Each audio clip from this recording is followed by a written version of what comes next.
Hello, everyone, and welcome to the Unstoppable Podcast. Today, I am your host, Matthew Gould, and I am joined by our wonderful team member, Diana Chen. Diana, welcome to the show. Hi, Matt. It feels strange to be on the other side. Yeah. You're sounding great. You sound like a natural. Well, I have learned from the master. So, and today we're in for a special treat because, believe it or not, Diana Chen is one of the hardest people to interview on a podcast because she refuses to interview on other people's podcasts. She only likes to interview people on her podcast. So she loves being the host. And so we're flipping the tables today. We've got some questions coming in from Twitter. Thank you, everybody, for submitting those. And we'll make sure we get through those. And today's really going to be focused on Diana's journey in crypto, like start to finish, how she got here, and where she's going. And we're very excited for everything she's doing. So without further ado, I don't want to bury the lead. So we've got some big news here. Diana, this is actually your last episode at Unstoppable Domains. And I would love for you to tell people where you're going, and then we'll talk about that a little bit more. So I'll just pass it over to you, and I'd love to hear about your next step. Yes, this is a very bittersweet episode. I've just wrapped up 100 episodes of the podcast, and this is our bonus episode 101. I am going to be leaving Unstoppable to work at Rabbit Hole very shortly. I'll be doing, very similar things there, running their content for them. And I'm super excited to be part of the Rabbit Hole team because I'm already friends with most of the people there, first of all. And also they're trying to run their content and their entire sort of like Rabbit Hole ecosystem as a DAO, which I'm super excited about. So really excited with the Pathfinder program that's already up and going. If you're a content creator of any kind, a writer, or even an artist, there's an NFT program as well. Check out the Pathfinders program and you can contribute and get paid and all of this cool stuff. But really excited to just like think more about how to build out this like content engine or a media company in the style of a DAO. And that's what I'm going to be working on at Rabbit Hole. So I'm really excited, but also it feels very bittersweet to be leaving Unstoppable after nearly a year and 100 podcast episodes and so much more other content as well. Yeah.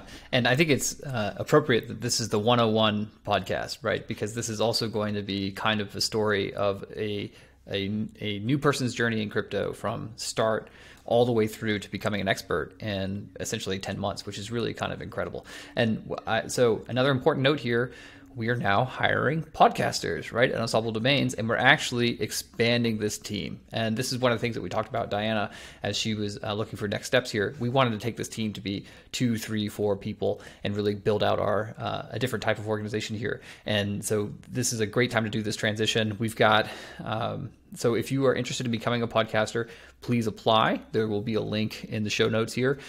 We've already had maybe 30 plus applications just since we posted the link on our website a day or two ago. So if you want to be in front of the camera or behind the mic and you have a viewpoint that you're interested in going down and exploring about crypto, please apply. And like we just ask for you to be crypto curious and be able to learn fast. Like Diana, who came in here from basically zero, which we'll get to in just a second, to being an expert in 10 months. And I like to say everyone in crypto, everyone on the planet is going to be using crypto in 10 years. So you might as well start learning today at Unstoppable Domains. So we'd love to have you. All right. Well, without further ado, that was the pitch. Looking forward to those podcaster applications.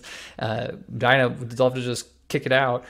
You started out a complete new person, a complete newbie in blockchain. So here we are 10 months later. We'll just go right for it. Was it worth it?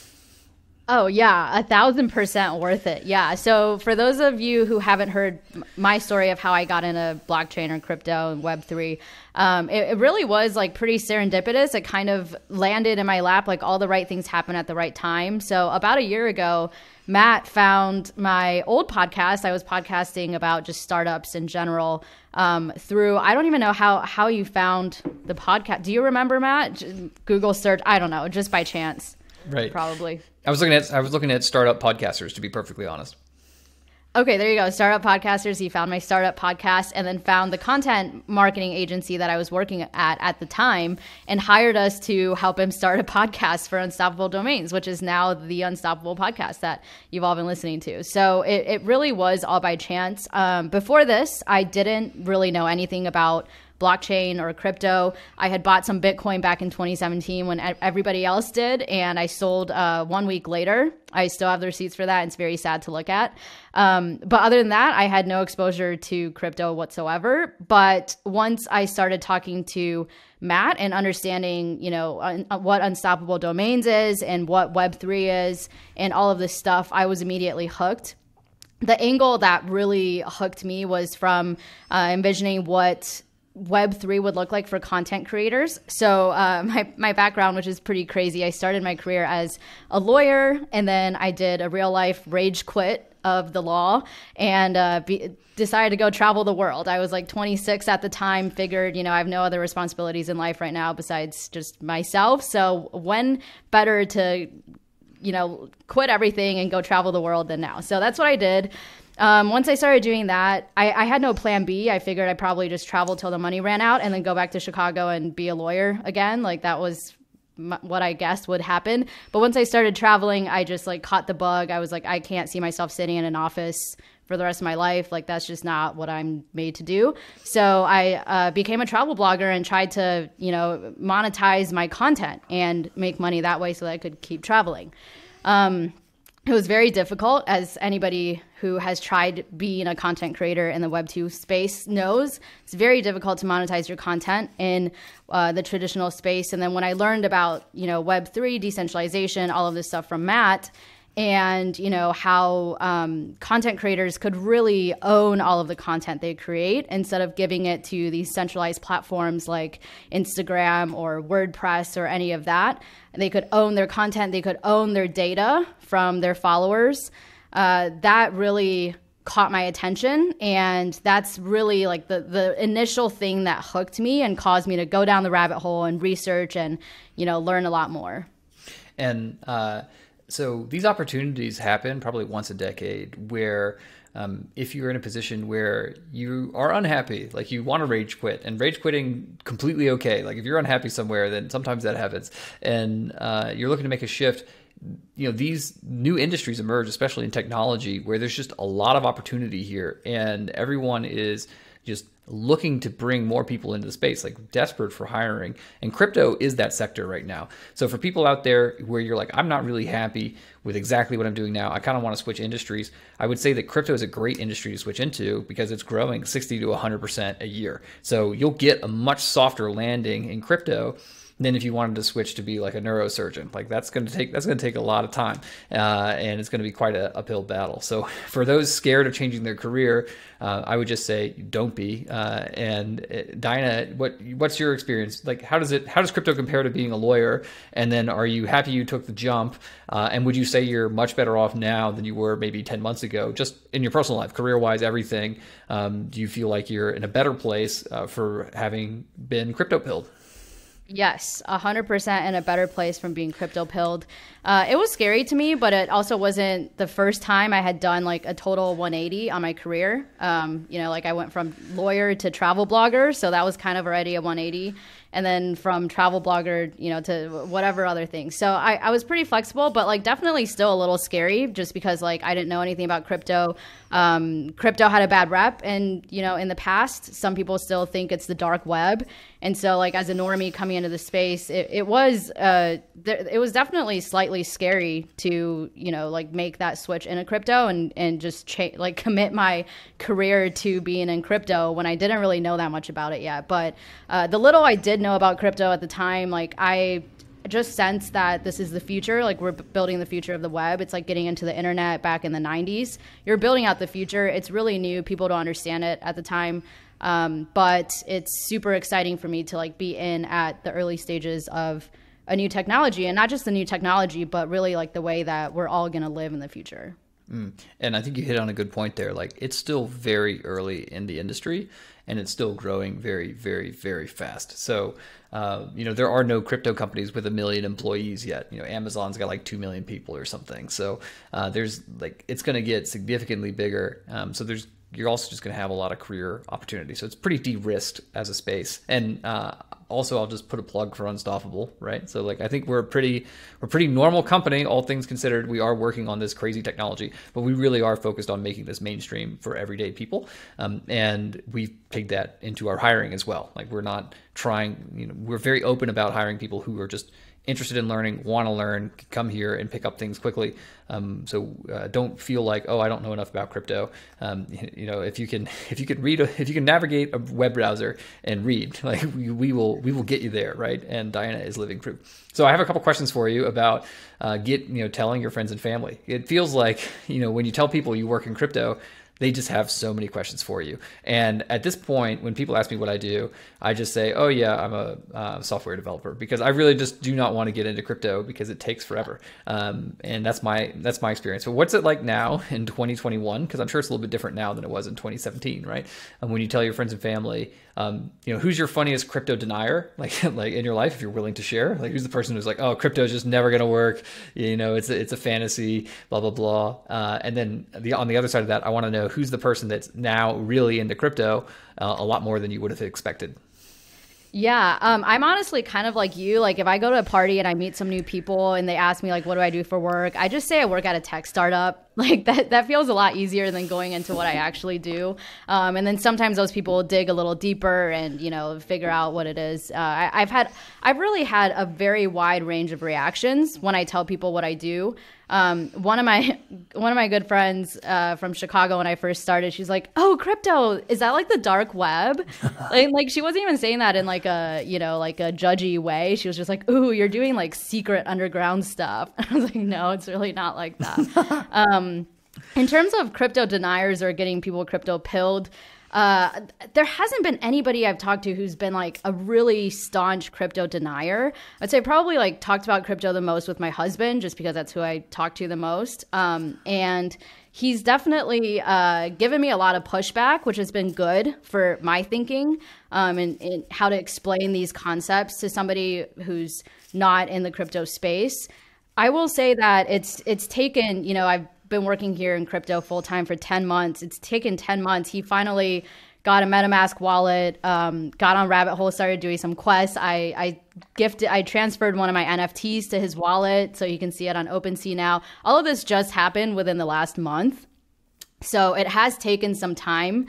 But that's your husband. They live with you. Yeah, exactly. And this is like a constant thing. So it can definitely take some time. But I will also say my husband is somebody who's tends to be very skeptical of things, and he doesn't jump into things very easily. So if I can get him crypto pilled, I feel pretty confident that I can get most people crypto pilled if you just give me enough time.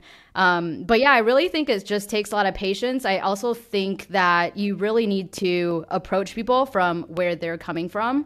So if I'm talking to a developer about crypto versus if I'm talking to a psychologist about crypto versus if I'm talking to an artist about crypto, like, my pitch is going to be different for each of those audiences.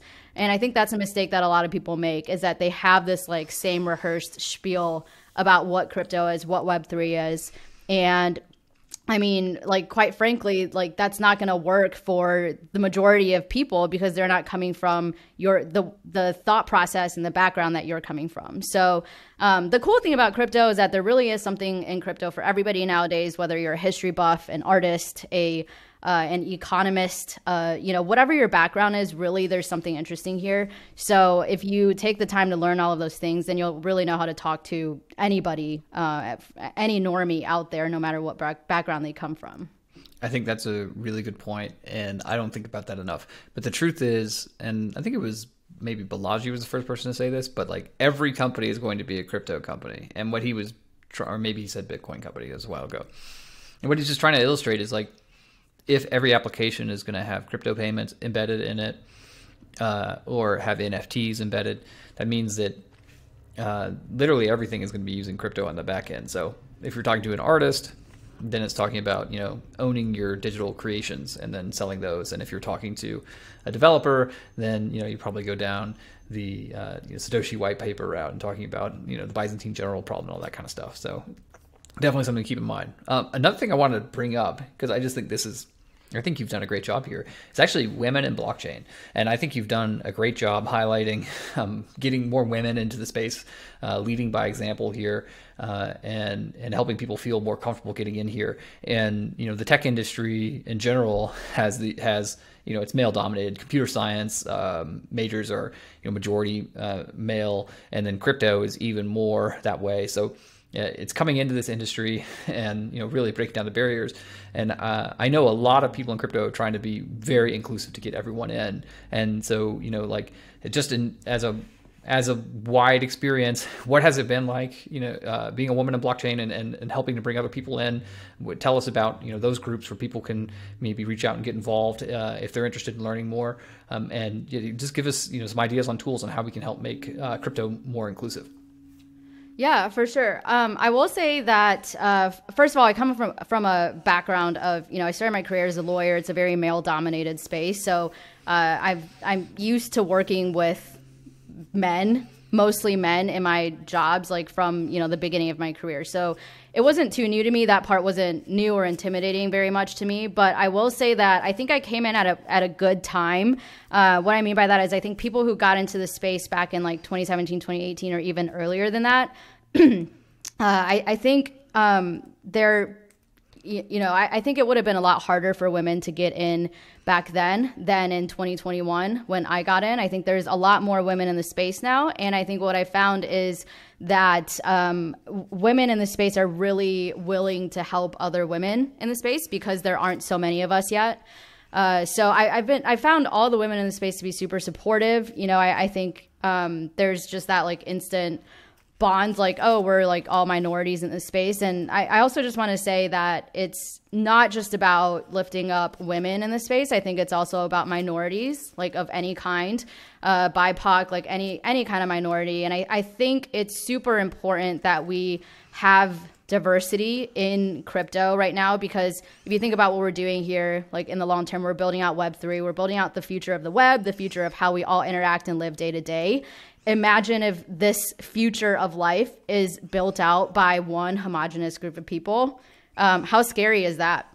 We really want to build out something that's going to benefit everybody. We need all voices at the boardroom, all voices represented, all perspectives represented. So if we don't have that diversity, I think it can just become a very dangerous thing that we're building out. And so I think diversity is super important, not just with women, with non-binary individuals, with, racial minorities, with people from different countries around the world and different cultures. We need to hear their voices too. And I just think this is, probably the most, like, we're just not going to build out a good product without having the diversity. Yeah. And also, I think most people who are in crypto realize this, but crypto is global, like by default. Like you don't have any choice because it's just anyone who has an internet connection. And some of the most crypto forward countries are like Vietnam, right? And where Axie is, the game is at. And then also there's just tremendous growth happening in Africa. Basically the whole place is blowing up there for fintech. And maybe some of these places will also leapfrog. So I'm excited to see the entrepreneurs and the new companies and businesses and cultures from those spaces really emerge and get into crypto. And although we do have the origins of crypto, basically in the Bay and these typical tech sectors here, because it's so global, I'm actually hopeful that we can get that in sooner. And one of the things that like drives me nuts is these algorithms that they have on these platforms like Facebook, right? And then like these credit scoring algorithms. So these are, like when you build a piece of technology, your technology does have an opinion on these things, even if you don't realize it. And that's where it gets pretty dangerous. So if we can get more of these voices in sooner, and I'm super happy and super privileged to be in the United States. I mean, my life was very easy because the country I grew up in made it super. I won the the geography lottery, right? Being here. And I think the US is a great place to be. And we export a lot of good, but we gotta, if we want to build a digital commons where everyone's going to be on here, I want that also to be as good. In fact, I think we should elevate it and try to do even better than we're doing in the US here. And we have an opportunity to do that. So I'm pretty excited about seeing that happen. And I'm happy to see people like you speak out about these issues and try to get more people involved in the space, because we will miss out if we don't have everybody. And look, the metaverse party is going to be a lot better with everybody than with just a few group of people. And I find that some of my best experiences are when I interact with people who have different opinions than mine. And sometimes that's negative and sometimes it's positive. But either way, I always come away learning a little bit more. I wanted to pull back for a little bit. We actually have questions coming in from Twitter. So thank you, everyone on Twitter, for submitting. And so this one is from Dutt. I'll start with him. And he's just asking, how do you manage your podcast schedule and keep up with the regular uploads? I'm looking forward to this one. I'm also looking forward to this. How do you do it, Diana? You have the energy of 5 people. It's a good question. I think it's like with anything else, once you get in a habit of doing stuff, you kind of just do it. You go and you do it. And in the beginning for me, I think the journey has been like very different at different stages. So in the beginning, hosting a crypto podcast when you don't know anything about crypto is a pretty big challenge. So in the earlier months, I would be sitting on these podcasts. You would be there too, Matt, to help me out. And I'd be totally clueless and like totally dependent on you to lead the conversation. And this is even after doing, like days of research on the guest. Like if I have to interview a guest, I have to learn what their company is. In order to do that, I have to learn what the underlying concept is. Like, what is DeFi? I didn't even know what DeFi was at the time. So yeah, it was like days of research that went into one interview. Now, for the most part, depending on the topic, but, if it's like an NFT, I could, depending on who the guest is, I could just like show up without like, yeah. You got it. Economies of scale. Right. I still like doing prep, and I always like to go back and listen to other podcasts that the guest has been on just to see if there's like any interesting tidbits to pick up on, and stuff like that in the research. But it really is like very enjoyable for me too. So how do I produce so much content? It's really enjoyable. I love learning. I have so many questions all the time. Like, it's not hard for me to come up with questions. So I basically just get to sit around and ask really smart people all the questions I want as part of my job. So it's pretty sweet. I couldn't have asked for a better gig, to like get into crypto and learn super fast. So there you go. Be curious with lots of questions, right? And then have a lot of energy. And then the other trick is, sounds like if you put the work in front loaded, it pays off, right? Because when you started doing this, it was like two days of research for one 30-minute episode, and now it's 30 minutes of research for 2 days worth of recordings, right? So like that flips on its head. So there are learning economies of scale of getting into crypto, and it only takes 6-8 months, and you become an expert. Diana knows more about DAOs and some of these NFT projects than I do now, because she's out there every day, and it's pretty exciting. All right, next one is, any advice for people looking to make the transition to Web3? And I'm actually going to give my answer to this as well, but I'll let you go first. Just do it. That's funny. It's as easy as that. Just do it. That was exactly my same answer. So I actually had friends when I moved out to San Francisco. They're like, how do I get into tech? I'm like, move to San Francisco, right? And that used to be what you did. If you just moved to San Francisco and applied for tech jobs, you get a tech job. Well, there's great news here about crypto. You don't have to move anywhere, right? You literally just turn on your computer and then download, Zoom or any other screen sharing technology, and then boom, you can be in. So yeah, just do it. I 100% agree. Yeah, I live in the mountains in Eastern Washington, like on the border of Washington and Idaho, like in the middle of nowhere, and I work in crypto. So yeah, you can literally live anywhere. Also live in the middle of nowhere in the mountains. So Diana and I have that in common. Nice. Next one. So what are one of the things coming up in development that blows your mind? So what are the things out there? So this person's looking for something, and this is DallasCowboy.x. Thank you for the question. Mind blowing. That's what we're looking for here, Diana, in the space. Gosh, like everything. I feel like I get my mind blown like every day by something new that's coming up. I think like DAOs I'm really interested in. I think DAOs are going to like really shift the landscape of how we work which, you know, everybody has to work. And so that really like shifts, that affects everybody's lives. And I think it's going to be super interesting to see how we build out DAO infrastructure. I think there's still so many questions left to be answered. And I think an interesting thing here too is that there's so many moving pieces to how do we build up like a DAO infrastructure that works. You have to think about what motivates people to work in the first place, what incentivizes people. Is it just money, or are there other things as well? And I think what we're seeing is that, you know, maybe money isn't the sole driver. Like maybe with our parents' generation, it was really money driven. It was, you know, like whatever job is going to pay me the most is like where I'm going. But I think today, like people value different things. I think people value like quality of life. People value mission and something they're passionate about. Like it doesn't matter how much you know, you pay me $1 million, but like the team sucks and I'm like very unhappy, then, you know, that's not going to be enough for me to take the job. So I think that's one element. I think another element is like, how do people work together? Like, how do you organize people to work together? People who come from different backgrounds. And like, I know a lot of this sounds like, you know, the same problems you think about when you start a company and you start hiring a team, stuff like that. But I think with DAOs, you know, because every member of the DAO is really an owner of the DAO, I think that is a big change that we're seeing from the traditional corporate world, where unless you're a founder or a shareholder in the company, you don't actually own the company. Like you can, you know, you work there, you get paid, and then you can kind of like bounce whenever. I think in the future, people will be, you know, feeling a lot more ownership in their work. I think it's also going to change how people raise their kids in the future. So like in our generation, the way I was raised, it was, you know, you go to school, you get good grades so that you can go to a good school for college and then get better grades, and then you get a good job. And this is like sort of the trajectory that every parent sends their kids on. I think in the future, there's going to be more emphasis on learning skills that you can actually use, no matter what those skills are. It can be art. It can be, you know, something creative, like not a traditionally high paying sort of skill.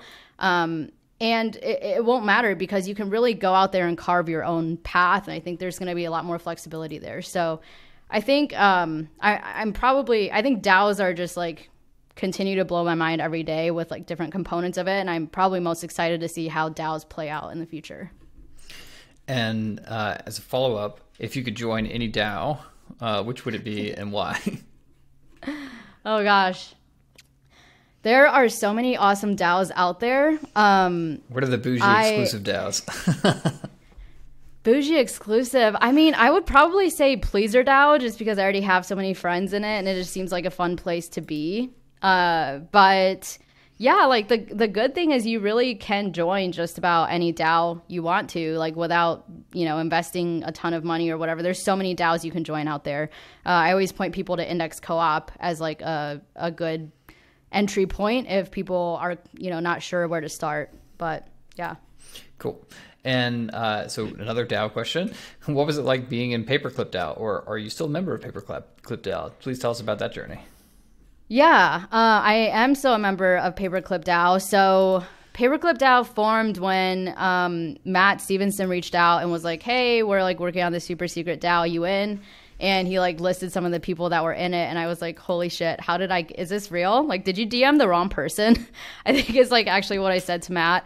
So that's how it started. And it's basically the red paperclip experiment that the blogger Kyle McDonald did back in 2005, where he traded up a red paperclip all the way until he got a house, and it actually worked. So Matt Condon, different Matt, so many Matts in the space. He's one of the many Matts on Twitter. He had the idea, like, why not replicate this red paperclip experiment on chain? And so that's what we're doing. We had no idea what to expect.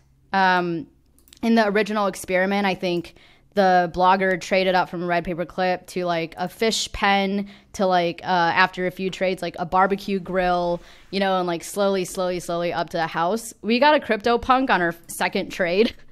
So that escalated a lot faster than we expected, as, you know, most things in crypto do. And we're just going to keep going until, you know, whatever we get to in the end. We're eyeing an alien punk, but whatever we get to in the end, we will we'll keep people updated, but you can follow us at PaperclipDAO on Twitter. And then if you have anything awesome you want to trade, go ahead and trade it. If we accept your trade, then you get to join the DAO. And even if we don't accept your trade, we'll still throw you some clip tokens so that you can still, have some sort of like participation in the DAO. Nice. So this one is about profile pictures. So for those who don't know, a lot of people are buying these NFTs that have pictures on them, like CryptoPunks or the Bored Ape Yacht Club, Pudgy Penguins, Cool Cats NFTs. There's a lot out there. So question is, Penguin, is this a short-term fling, Pudgy Penguin, or a long-term commitment on NFT PFPs? We'd love to hear how you feel about your penguin these days. I think at this point, it's a long-term commitment. Like, I went to New York for Masari Mainnet, and so many people I met in person, like, first thing they said to me was, whoa, you're not a penguin. Or, like, there were also people, like, I'd be having a conversation, like, I'd be at dinner with them, and, like, an hour into dinner, they'd be like, I just still can't get over the fact that you're not a penguin. So I feel like at this point, I've branded myself as the penguin, and there's probably no going back, but we shall see. Perfect. And then let's talk a little bit more about DAOs in general. So like, what do you like about them? So you gave us a lot here. So just to re-summarize, like, what are the things that you like about DAOs?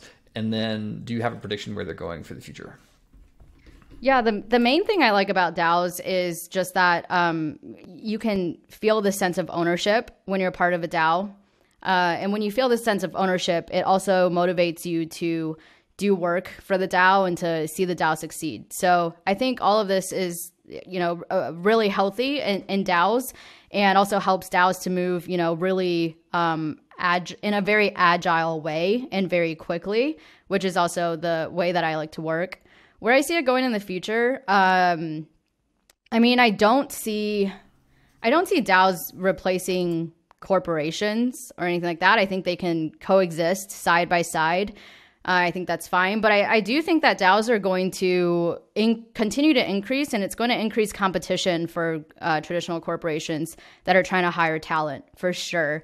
I think traditional corporations are going to find it harder and harder to find top talent, because a lot of that top talent is going to want to go to DAOs. A lot of the top talent that I've seen tend to be people that, don't love that like hierarchical structure of a traditional company, don't really just want to be a pawn in the game and take orders from somebody all day. Like, they have ideas, they have initiative, they have ambition, they want to execute. And that's exactly what you can do in a DAO setting, is you can take initiative, identify problems on your own, just do it. Just go out and solve problems, just do it. You don't need to wait for anyone to give you permission or tell you what to do. You can just do it. And then, if everybody likes it, great. If not, then, they'll veto it, and you can move on to the next thing. But that's sort of how it operates. So I think DAOs are going to increase competition for hiring talent for traditional corporations. I'm super excited about making it easier for people to work together, like anywhere on the planet. And that's what's awesome about having global digital currencies, right? Because you can just pay anyone from anywhere, and then having smart contract platforms, so you can like pool, you can put your money together in a group, and then have rewards or things like that in order to pay people out. I think it makes things cheaper, right? It's a lot cheaper to deploy a smart contract than it is to go form a corporation in Delaware. And I think that's really the innovation we need to see, and we'll see some of the structures come around that. Anyway, super interesting. So what's the thing that you would like to see crypto fix? So this is like, what's a broken thing in crypto that makes you a little bit upset, that you really think a call to action that you would want to see people correct? I think there are a lot of things that are broken as well. I would say, like, on the people front, I still see a lot of people out there, like pumping their bags, and they think crypto is all about just like checking, what's Bitcoin at today, what's ETH at today, and sort of like that traditional like trading mindset of like how people used to get into the space, years ago. I think I would like to see some of that shift towards people who are focused on building for the long term, and who actually see the long term like mission and vision of what we're trying to do here. I think that would be great. Within that group of people, though, of people who are building for the future, I think one problem I see there is that I hear a lot of groupthink. I think, you just on crypto Twitter, at least, like you see people saying the same things over and over again, and you don't see a lot of like disagreement or hot takes or anything like that. I would love to just like see it be more normal for people to express different views, and have that be okay. And I'd love to see more like thought leaders in the space who do hold different views on how we should build out the future and have more conversations like that. More debates, less groupthink. Got it. Okay. Well, there you go. We'll put that out to the world. Hopefully we'll get some responses. So last one here for you, I have to ask is, I saw on Twitter that you got a tattoo of ERC 721. So I have to ask, is this real? Was that a permanent tattoo? Did that really happen, or was that just a Twitter prank? Yes, it really happened, and I have witnesses who can attest to this. So this all started like a week before Masari Mainnet happened in New York. I think Andrew Wayne tweeted a photo of somebody with an ERC 721 tat, and I just tagged a few people that I knew would be in New York and was like, who wants to get tats in New York, ERC 721 tats, as like a joke, honestly, like as a joke. But it caught on, like people took it seriously, and people held me accountable to it. And so before I knew it, we were all in New York during Mainnet, and we were all at a tattoo shop in Brooklyn getting these ERC 721 tats, probably very much confusing the tattoo shop workers and the tattoo artists about like, what is this cult that is forming around these numbers and letters? But like fun story about that is we actually were able to get our tattoo artist, Gustavo, shout out Gustavo from Three Kings in Brooklyn. We got him crypto pilled. So we like got him set up with a wallet. We got him set up on OpenSea. We taught him what NFTs are. One of the many Matts who has the chip in his hand let Gustavo scan his hand to get his very first NFT. And all of the stuff. And we're still in touch with him, and we're trying to help him and other tattoo artists now be able to turn their art into NFTs and, like make money that way and grow their careers that way. Well, Diana, it has been a pleasure. Thank you for sharing all of that with us. And thanks again for helping us bootstrap Unstoppable Podcast off of the, from 0 to 100, literally. And it has been a pleasure having you here. Again, to everyone listening at home, we are hiring. And if you are interested in getting into the podcast space, please reach out to unstoppabledomains.com, and you can find the jobs board there and apply. And if you want to, learn more about crypto, dive deep into the space, you're comfortable being in front of a camera or behind a mic, we'd love to have you on the team. So Diana, thank you so much for joining. It has been a pleasure, and I wish you the best of luck on your next steps in your crypto journey. Thank you so much, Matt. And I have to say, I appreciate everything. Like, I would not be here without you, so I will always remember you as the OG that got me crypto pilled, and will always be thankful to you for that. I'm also happy to take any questions for anybody has about my experience, as a podcast host at Unstoppable Domains, if they're thinking about it but has any questions. So feel free to DM me, and I'm happy to chat with anyone as well. All right. Thank you, everyone. Thank you.